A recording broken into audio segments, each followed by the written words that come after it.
Hello! And I realised that I did start the countdown a little bit early today because I thought it was a 3-minute countdown and I set it to a 90-second countdown. Hello! It is another Thursday. It is a beautiful day outside and thank you for joining me for this hour where we are going to talk, or I am going to talk, about evolution at least. And hopefully we're going to have fewer technical issues than last time. So for those of you that are new, hello, I am Dr. Sally LePage. I am a Doctor of Evolutionary Biology, and during the current unprecedented situation, as some people like to describe it, then this is a course that I am teaching every Thursday, 4 o'clock UK time, UTC +1, for about an hour each time, all about evolution. You don't have to know anything to start off with. It starts off very simple, and but each week is going to build on the last week. So it does mean that you can watch any of the previous live streams at any point. They're all up on my channel, and then the stuff that you learned from the last live stream will be useful for this one, and so on, until I take you all the way from complete novice to first year university level. Hello people in the stream. I will try not to ignore you too much today. So hello Hamid, Kalo, World of Darwin, NL Baum, Lee, Mr. Brainbogger, She, Mohammed, Fife, Ali, Tom, and Raoul. Lovely to see you all here. And so yes, last time, so I received a comment on my last video, which I thought was a really good idea, which is just giving a very brief recap of the stuff that we did. Oh, and that music has ended, so let's start the background music. There we go. I do love this background music. I've been setting it up and just been listening to this background music, so I can take that out now. I don't have to listen to my own voice through that, which is good. So yeah, last week we were looking, it was called We Are Mutants, and it's all about mutations and the most basic bit of genetics that I could give you so that you have enough genetics knowledge to understand evolution. I'm not a geneticist. I don't find a lot of genetics particularly interesting in and of itself, but obviously it's a huge part of evolution. And so, yeah, so last time we were talking about how the instructions to code an animal or a person or an organism, any living thing, is written in DNA code. And when that code, that language is copied, you get mistakes. Those mistakes are called mutations. And mutations aren't necessarily bad. Most of the time they don't make any difference whatsoever. Some of the time they're bad and some of the time they're good. And all of these different mutations in the genetic code, in the genome, create genetic variation and diversity. And you don't get evolution without diversity. So it is incredibly important. I am being told that the frame rate is a bit low. I can't really, and everything's coming out my end fine. Maybe, I don't know if you can change the settings on your end. We'll see. So yes, so this week, this is the course structure we have here. So we've got, basically this is after 3 hours or so, 2 hours of teaching, finally actually going to go into what is natural selection, because although I mentioned in the very first video that evolution is not the same thing as natural selection. Natural selection is a part of evolution. Evolution also contains a random part, such as drift. Natural selection is the meat of evolution. It is overwhelmingly what we study when we study evolution. It is what creates adaptations and these seemingly beautifully designed plants and animals and fungi and protists and bacteria. So, are there going to be any games in this lesson, asks Fife. Well, I do, to one side of me, have rather a lot of chocolate buttons.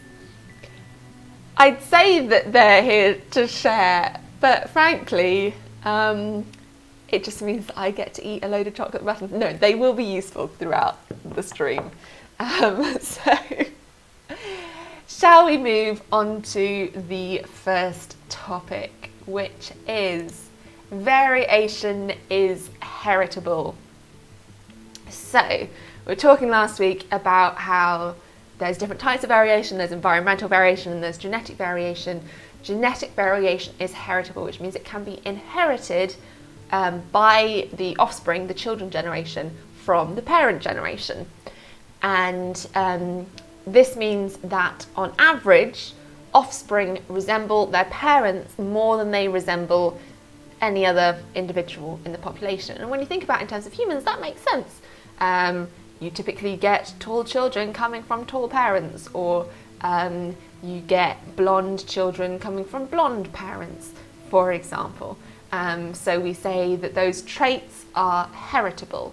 And moving over to the notebook, we have, let me just check something first. This is the thing where I've got to run all the different roles in one. That's a bit too quiet.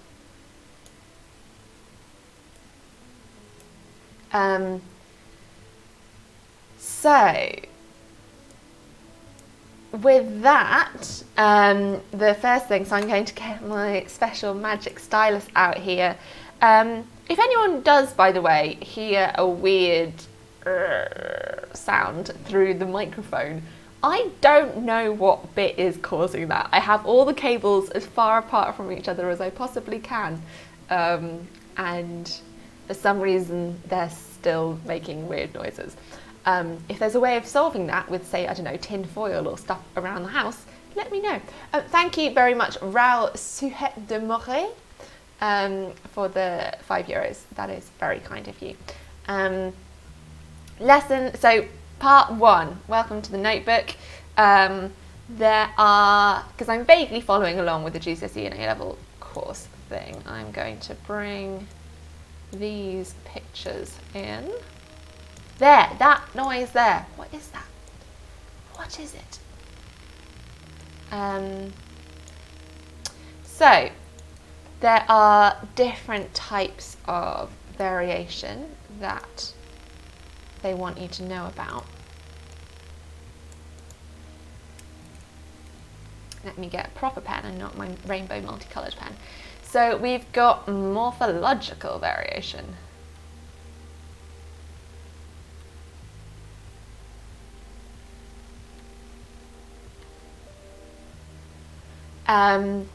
And so, for example, these are the famous Galapagos finches.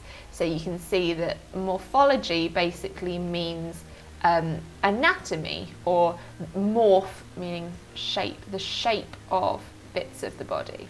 So you can see how all of these birds have different shaped beaks. That one looks really, that bottom right one looks really stupid now I've drawn his beak on like that. So morphological variation is like anatomical variation. It's physical structures that likely won't change over the course of the individual's lifetime.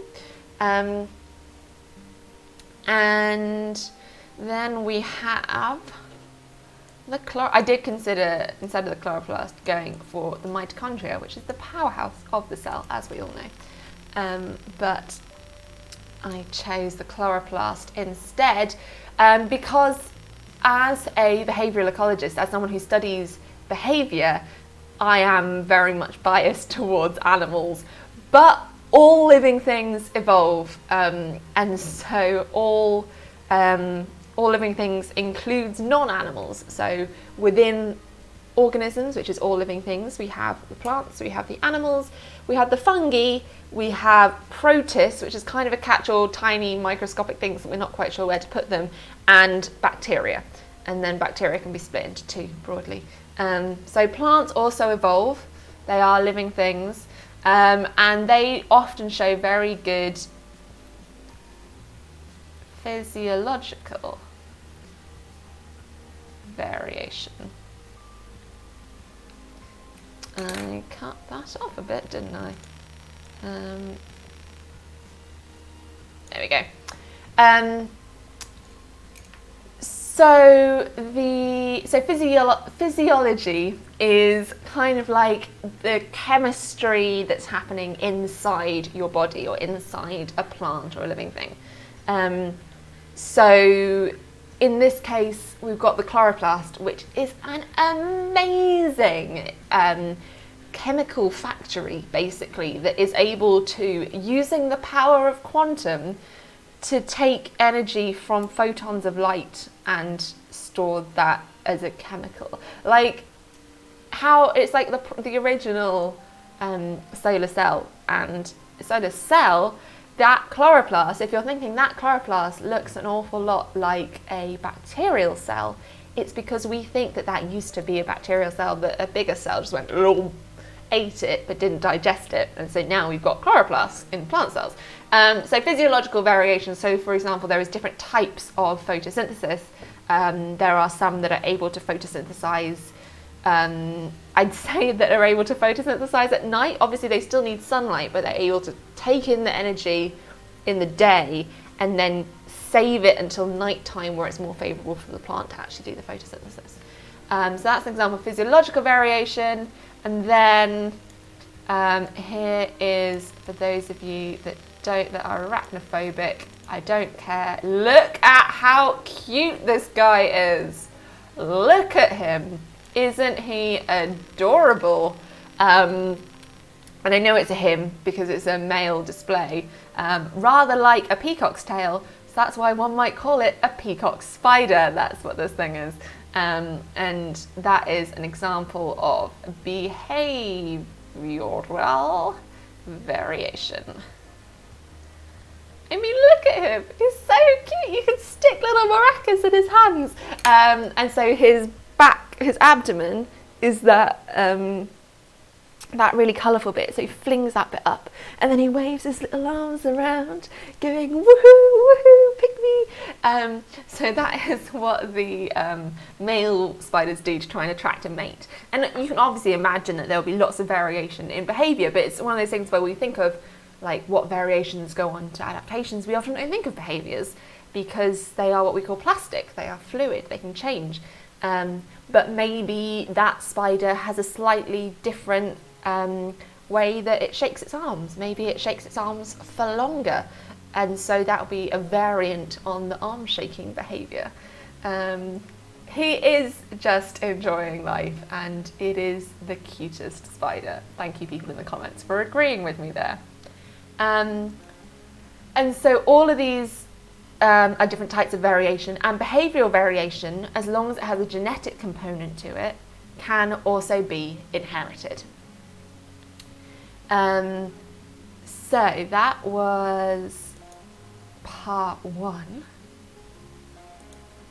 Now, those of you that were around for the very first live stream when we did a kind of brief history of evolution, you'll remember that I talked about a guy called Thomas Malthus, who was this demographer who looked at Victorian Britain and said, there's an awful lot of people around here and they're gonna die, and there is the struggle for existence, is what he coined. And you might have thought, why, Sally, are you talking about this bleak philosopher who's talking about Victorian England? Well, it's because this is where it comes in, like, it's a super important part. So, living things produce loads of offspring.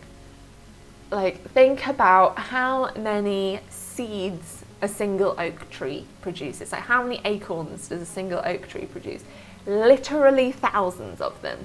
Or how many eggs a single fly can lay. So I studied fruit flies, and my flies could lay, the females could lay about 100 eggs a day, and they could keep that up for a week or two. And can you, even bacteria, E. coli bacteria in optimal conditions can divide into two every 20 minutes. Can you imagine what the planet would be like if every single individual that was born survived and reproduced to its maximum capacity? Like, basically, there isn't enough matter in the universe for that to happen.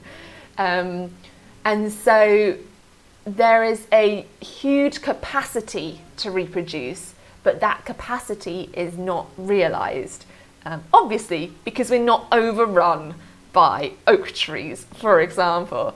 And generally, under most circumstances, the size of the population, the number of individuals of any one species is kind of constant. Obviously, there are some species like humans where we're going on very fast. If you introduce a new animal to an island, say, it's going to rapidly increase. But usually it comes to a point where maybe there's a predator that keeps it in check, or it runs out of food, or it runs out of space, that it has a fairly stable population level. And so because of that, so it's really important basically to re-emphasize that all of evolution happens because there is variation, and because individuals are able to produce far more offspring than it will ever reach sexual maturity in the population. Because those two things together give you competition between individuals. You can imagine if you've got, actually let me go to the notebook. If you've got your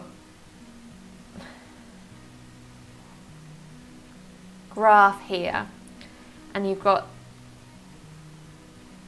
time, and you've got number, I'm just going to have it very vague as number for now. But we're probably by now all quite used to, that sort of shaped curve. That's your classic exponential curve, where if every individual is able to produce 2 more, and then those 2 can produce 2 more each, so now you've got 4, and then those 4 can double and produce 8, like it's going to go up exponentially. And so the population over time is going to be flipping huge. I'm actually just going to redraw that graph because... But usually, something like that.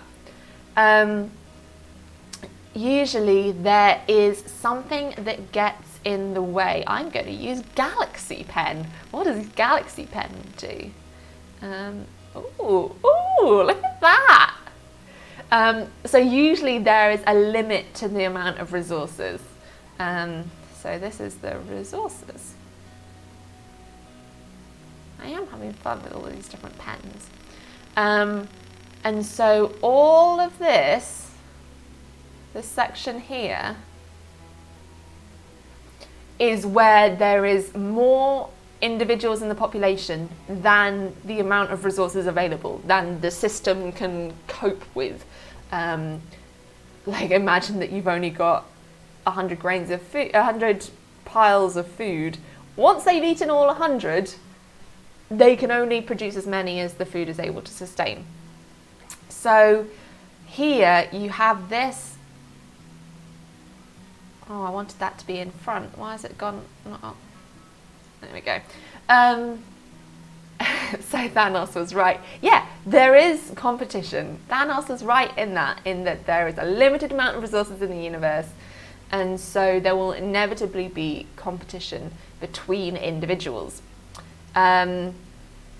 Because there is a finite amount of resources, and then because of that, your curves tend to go up and then flatten off at around that sort of level, so that here you've got the kind of the growth, but at this point you can see here it's reaching what we call a carrying capacity. It's reaching the point, it's slowing down its population growth because it's running out of resources. And the difference between these two graphs is indicative of competition. Some individuals are going to have to die in order for that overall population size to decrease. Now, domain. So there's differences between individuals. Individuals are able to produce far too many offspring than what they're able to sustain as a population. And that creates competition between individuals. And those two together mean that who those individuals are that die because they can't get enough resources, who are the winners and who are the losers, is not random. So remember I said that evolution has a random part, genetic drift, and a non-random part, natural selection. This is where the not random bit comes in. Because within that variation, let's say that there is competition for food, because it's the most standard thing to think about.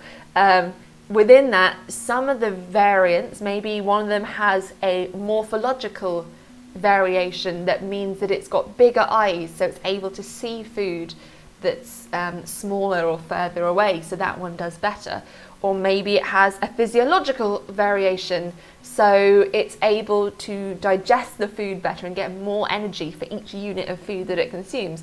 Maybe it's got a behavioural variation where it's learned how to store food and cache it away like a squirrel, so that when times are tough, it's still got enough food to survive. So there is variation between the individuals that means that some are better at competing for these scarce resources than others.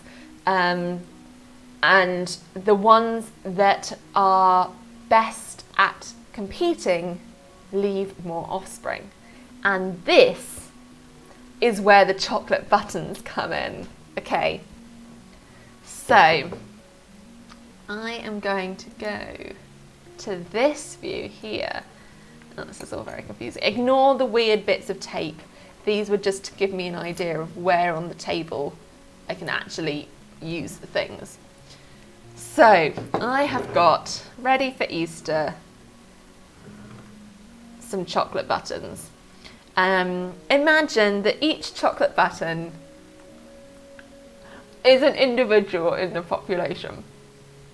And we have white variants and we have brown variants. For balance, I got to try both of them, of course. So, talking whilst eating chocolate is a difficult thing to do. Do I care? No, not one bit. Let's move this onto a fresh bit. Where's my stuff gone?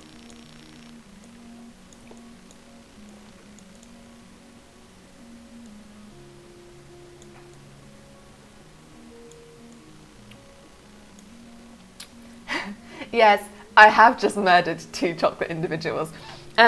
So we are going to call these button animals. They don't have to be animals, but they are chocolate buttons.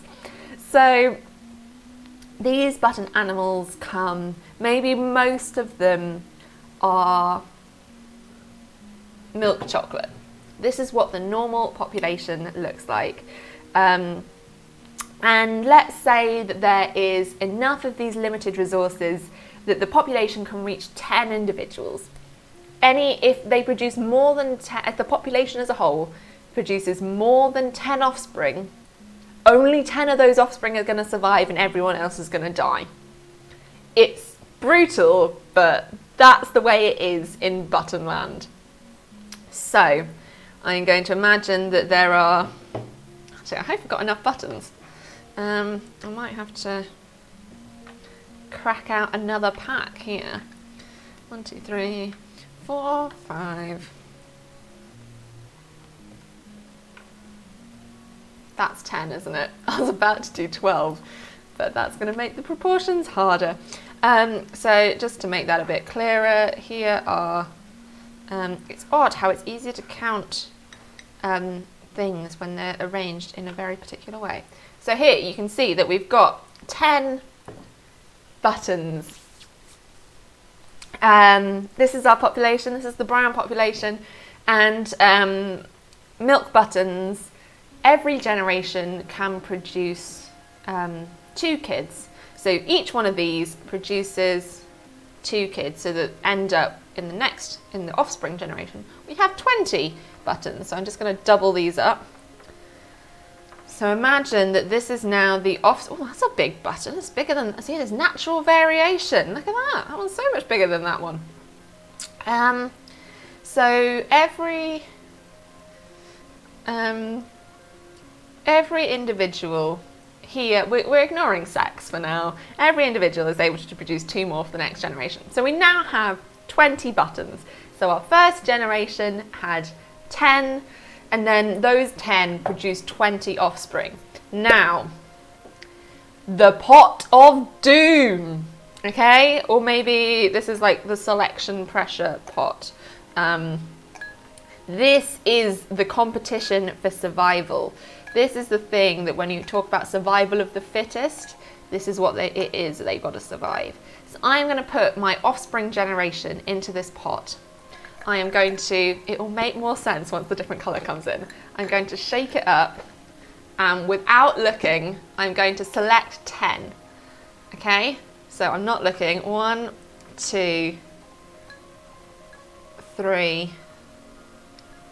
4, 5, 6, 7, 8, 9, 10.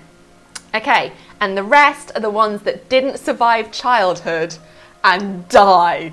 I'm not going to eat everyone that dies because I will run out of buttons, but you get the idea. I'm going to add them back to the general population pot. So that was one generation. Everyone reproduced, had far too many offspring. We ended up with 20 in the offspring generation, but not all of those offspring reached maturity. 10 of them died because we reached our maximum of 10. I love the comments right now of the pot consumes and eat them weak. I'm glad that you're all on the same line of thought as me. So that's fairly straightforward, right? Now, there is variation, and I'm going to replace one of these with one of these. We have a mutant, and our mutant is a white button rather than a milk button. And white button has a special power where it is able to produce 3 offspring rather than just 2. So the milk buttons can produce 2 offspring each generation. This one, maybe it's better at converting food into eggs or whatever, or it's better at finding a mate. So white button is at an advantage in this environment. So we're going to do the same thing again, and I'm going to double up each of the oh, actually, before I double it up, you can see on the left, I'll make it a bit bigger. I've got this graph here. So in generation 1, so before I had these, so this is generation 1 right now. So milk buttons are going to be in black, and I have got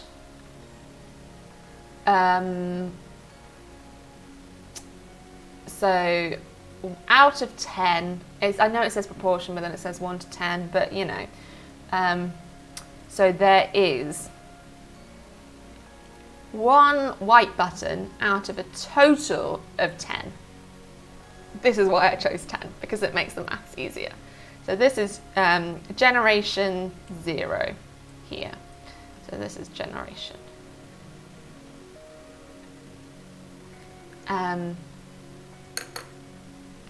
So within this generation, the buttons fall in love, they meet their life partners, and they go on to have little baby buttons. And milk buttons can produce 2 baby milk buttons, whereas white buttons can produce 3 baby buttons. And now, the reaping. So once again, everyone goes into the pot of doom, the selective pressure pot. And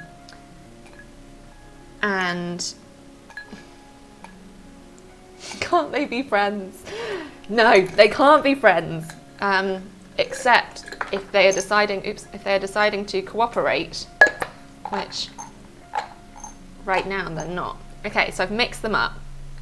Once again, I'm going to randomly select 10 without looking. 1, 2, 3, 4, 5, 6,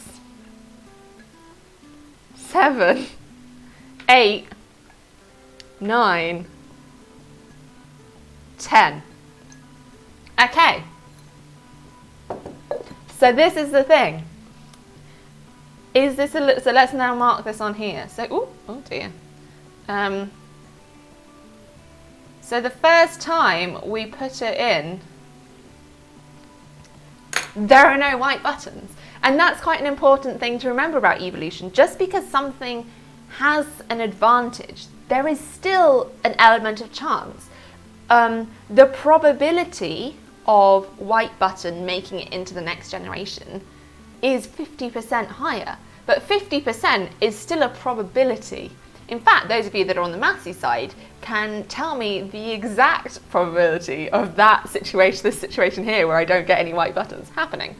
So now we're back to square one. I'm going to start again, and I'm going to use a different colour for my generation.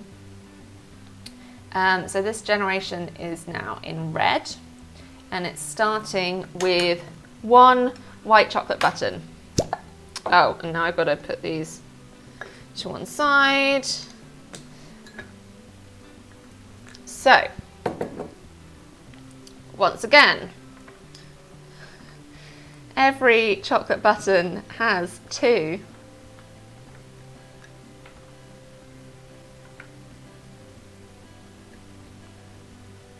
But white buttons have 3. Maybe this time they are better at avoiding predators. Maybe it's a different mutation entirely. They all enter the pot of doom.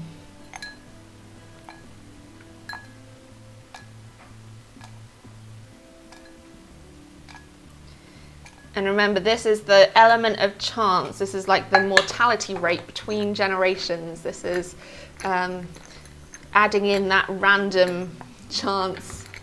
So proper mix up this time. Okay, now once again, I'm going to select 10. Okay, we're off to a good start.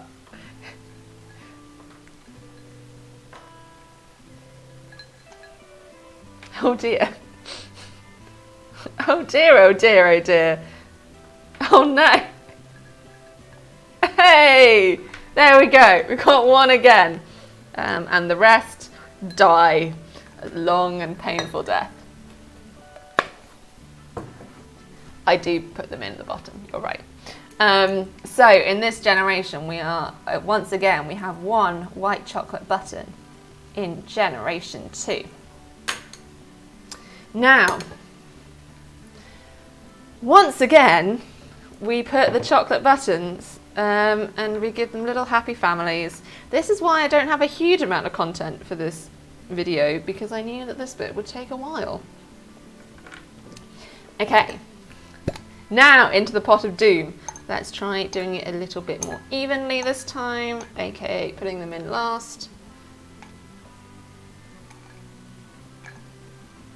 So someone's asking about recessive and dominant. This is in the absence of sex. Imagine these are asexual worm buttons. They're not mixing genes at all. Okay. So now I pick 1, 2, 3, 4, 5, 6, 7, 8, 9, 10. There we go. Starting to get somewhere now. And let's pop that one there and put those back in the overall pot. So now we've got 2 white chocolate buttons and 8 milk chocolate buttons. We do the same thing again. So all the milk chocolate buttons. Oh, this smells so good. You have no idea. All the milk chocolate buttons get 1 and all of the white chocolate buttons get 2. And now you can see that the population, instead of being 20, the number of offspring, we've now got 22, but there can only ever be 10. So there's even more competition right now. Never work with kids, animals or buttons. I love that.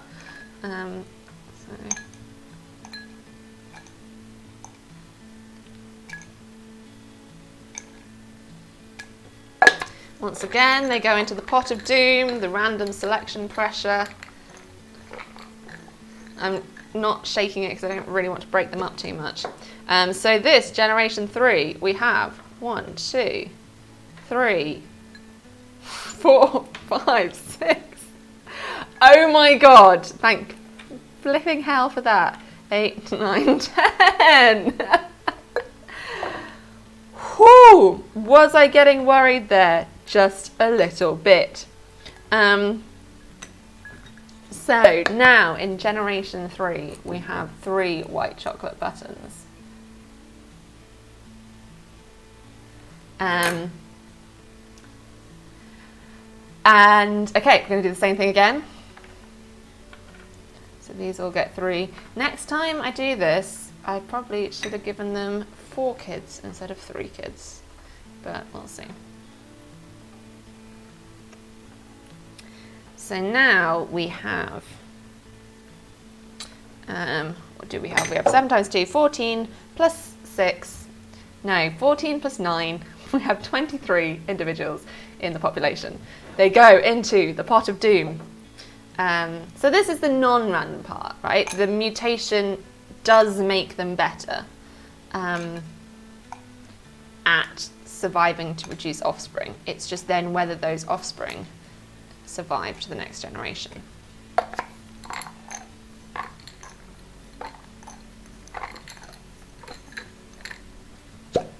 Okay, 1, 2, 3, 4, 5, wow, 6, 7, 8, 9, 10. Well, that was a generation, wasn't it? I feel like, have you seen that channel, the Marble Olympics, where you got this person who is commentating just on a load of marbles and commentating on a load of buttons. So now we've got 1, 2, 3, 4, 5, 6 white buttons in generation 4. Remember that this is the maximum number that there can be. Okay, we're going to do this again. 1, 2, 3.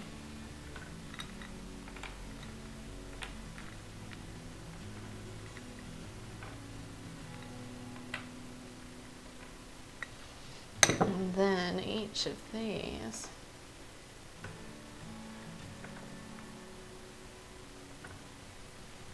I love how anyone who's just joining in the stream now will be like, why is she just counting out buttons? Okay, you know what happens next. The pot of doom. This is what creates that little bit of randomness.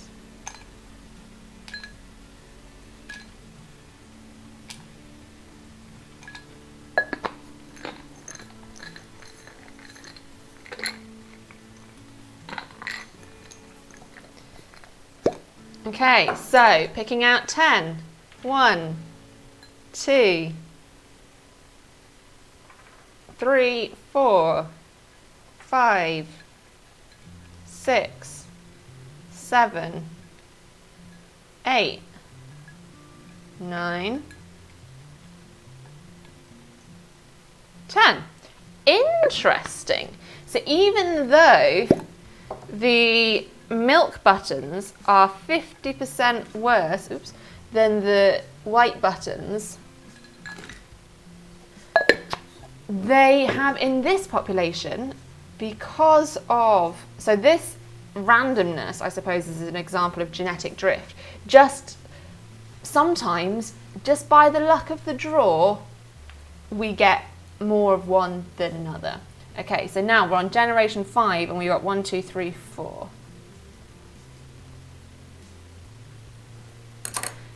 And we're going to do this again. You can see where this is headed. 1, 2, 1, 2, 1, 2, 1, 2. And so sometimes you get different mutations where both of them exist in the population at once. And sometimes they only do well at a small population. So eventually, so sometimes you can have, say, 10%. So for example, in fish, males have different strategies. And most of the males are big and brutish to try and attract the females. But sometimes it's not that, 1, 2. Sometimes the males take on what we call a sneaker strategy, where, okay, back up to 6 again.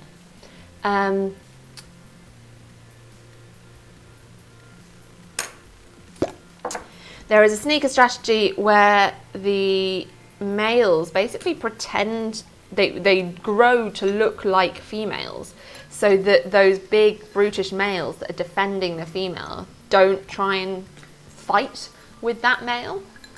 And as a result, they're able to sneak in and get a mating with the female. But obviously, if everyone acted like that, that would no longer be a good strategy.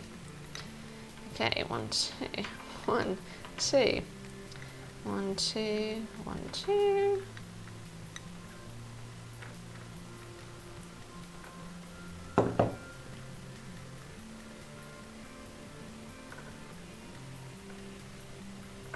Okay, all the whites have 3, all the milks have 2. Let's try this all again.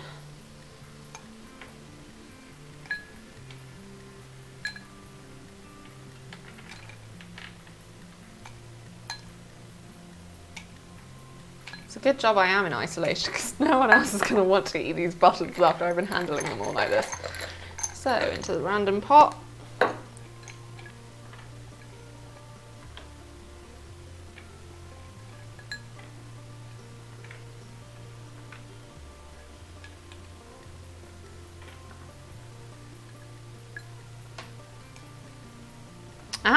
We're now up to 8.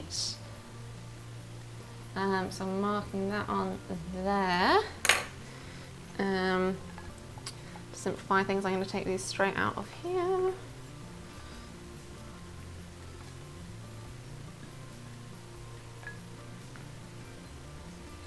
One, two, 1, 2,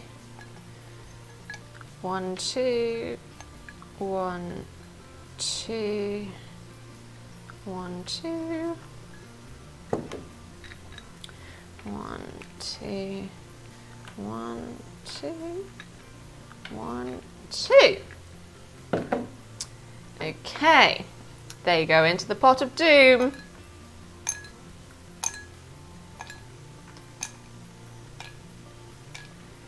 So now we've got 28 offspring produced in each generation, but there is still only enough resources for 10 of them to survive.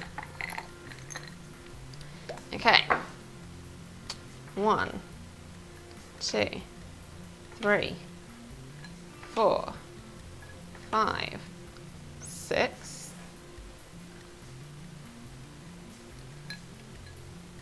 7, 8, 9, 10. We are up to 9, everybody.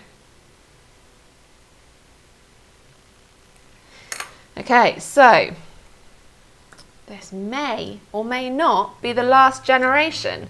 Put your bets in the comments now. Is milk chocolate button mutation going to survive another generation? Or will it be wiped out by the powers that are Milky Bar buttons instead? Wait. 1, 2...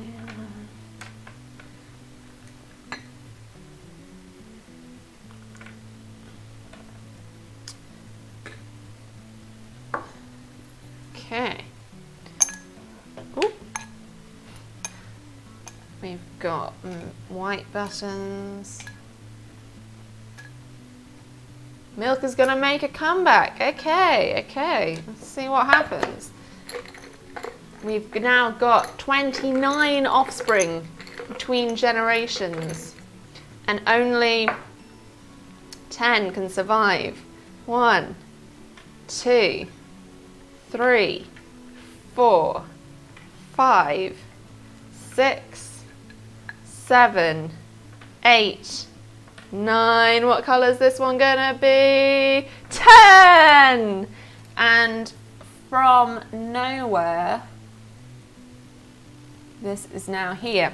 And I won't actually do it because I think you're smart enough people, but when I do this again, there will also only be 10 in the next one, because now there is no variation. And remember what we said about there being, if there's no variation, there can be no evolution. Variation is so important for evolution that from this point, no matter what happens, nothing can change. There can be no further adaptation. So now I'm going to draw what happened here. Ooh, hey. And what's interesting is you can see that it did, like this attempt, number 1, failed, and it failed to go all the way into the population. And this one, number 2, eventually managed to fill out the population. So that's what happens to these buttons. But if I was to then change the environment, maybe, I don't have it, but is this going to work? No, that's even more similar to those than the brown ones. If they were against a brown background, for example, maybe the milk buttons would have the advantage. And maybe sometimes you get good milk ones, sometimes you don't. So, buttons are going in there. I have a snack for later. We can go back to this view. So, excuse me, white chocolate buttons are delicious.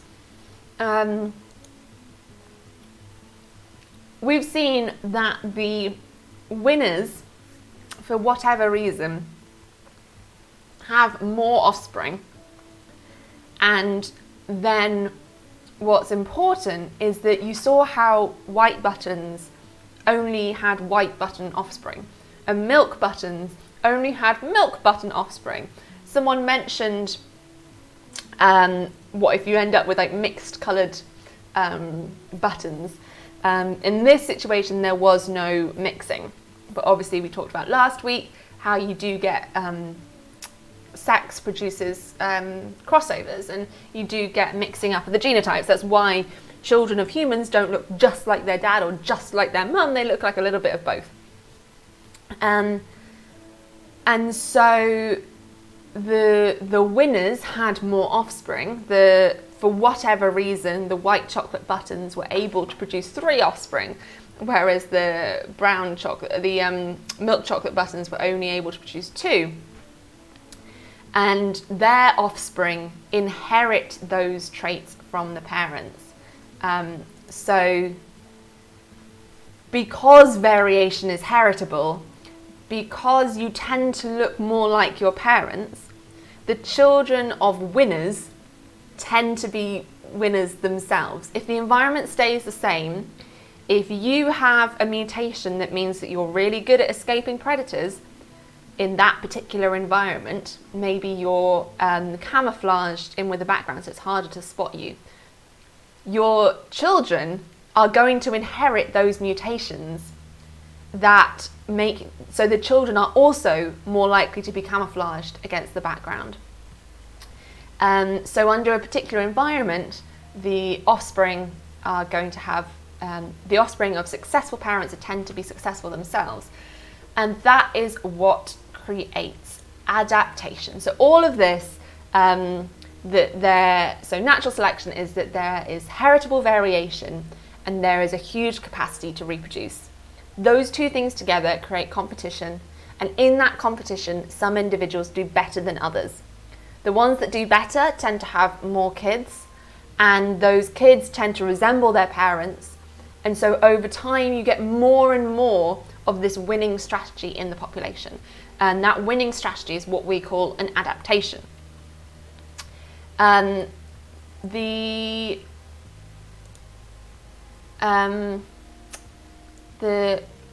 The course books, the UK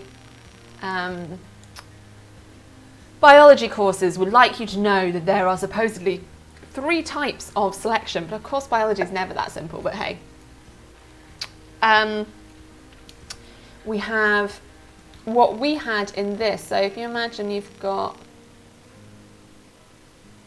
actually this will work really well if I do A.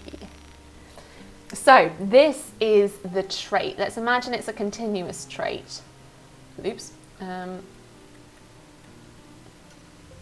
Like, I don't know, colour. So on average,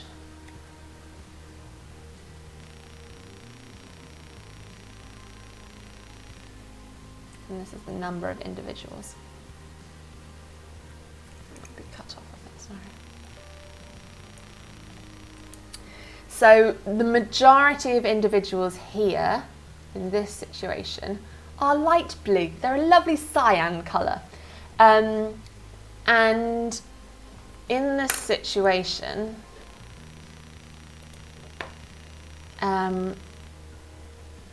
we can have directional selection, which means, we can have, directional selection, which means maybe purple does better in this environment. Maybe we're in a purple environment, and so these ones end up, so anything that's more towards this end does better, and anything that's towards this end does worse. So these ones do, oops, that didn't work out well. These ones do badly, and these ones do really well.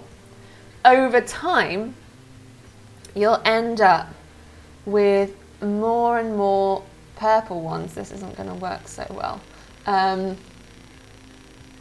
So at the moment, the majority are blue, and then you'll get some more, you'll get a few of the reds and more of the dark blue. My attempt at a Gaussian curve is atrocious. Please don't judge. Until all of them look this beautiful kind of pinky purple colour. And so the majority, this peak shows where the majority of the individuals are.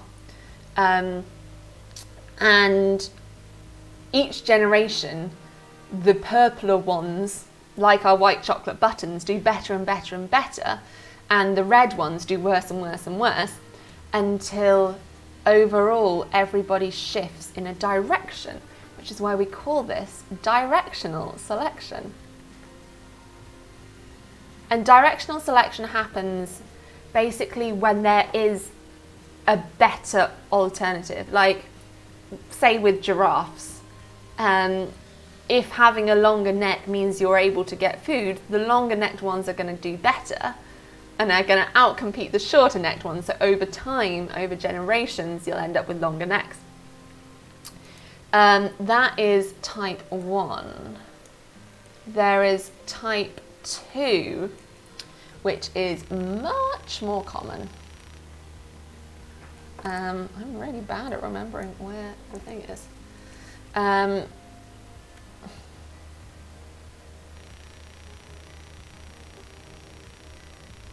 It'll do. So you can see how here these ones are doing best. And maybe this is the exact same colour or as the grass. And all the plants are this lovely mauve colour. And so anyone that isn't mauve is going to do badly. So the chaps at this end are going to do badly, but also the chaps at this end are going to do badly. And so over time, you get, oops, that's really, really bad. Over time, oh, you know what I'm trying to do. It's really hard to draw curves with this. These ones do worse and these ones do better. And so it means that remember we've got lots of different mutations. The ones in the middle are stable. The best option is the middle and they're stable. So that is stabilizing selection. You can imagine that the mauve individuals have already found the optimum, and anyone that isn't mauve is straying further and further away from the optimum, so they're going to do worse and worse and worse.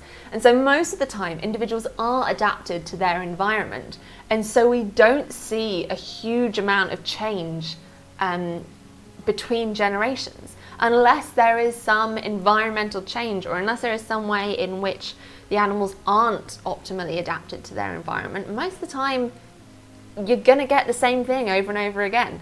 So that is stabilizing selection. And then finally, you have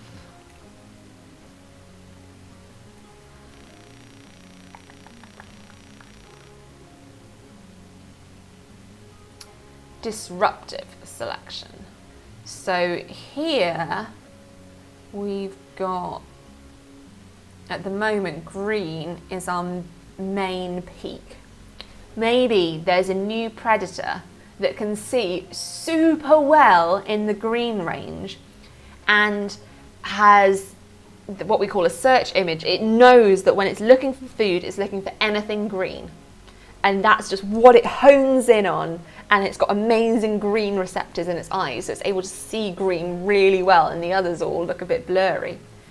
And so you can see how in that situation, these ones would do really badly, but anyone who isn't green would do much better.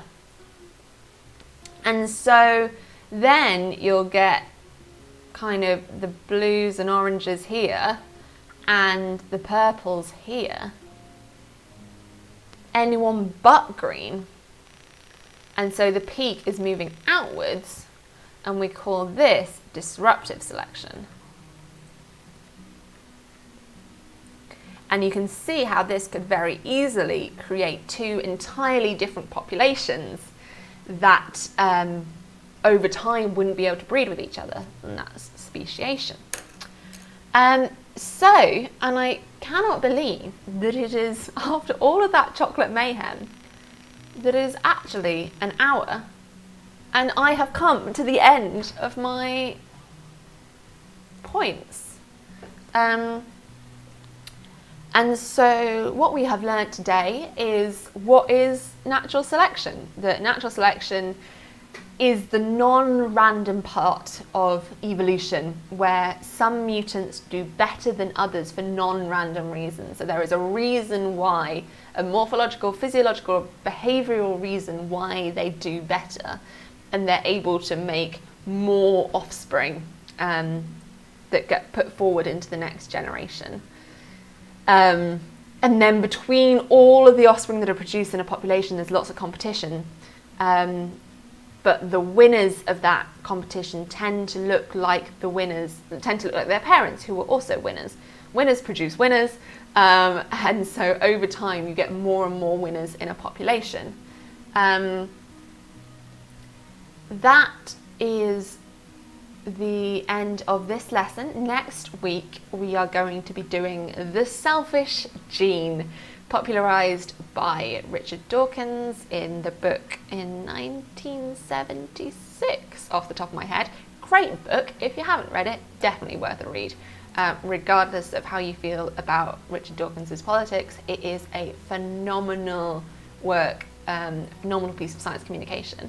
But that is what we are going to be talking about on Thursday, so a week's time, again at 4 p.m. UTC +1, that's UK time.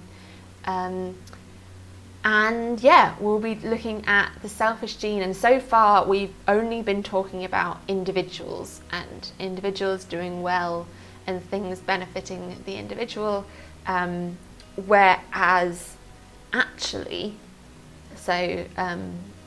Dawkins made us all realise it's the genes that are doing really well and not necessarily the individuals that are doing really well. And that's when you can get cooperation and altruism and spite and all these super cool behaviours like that.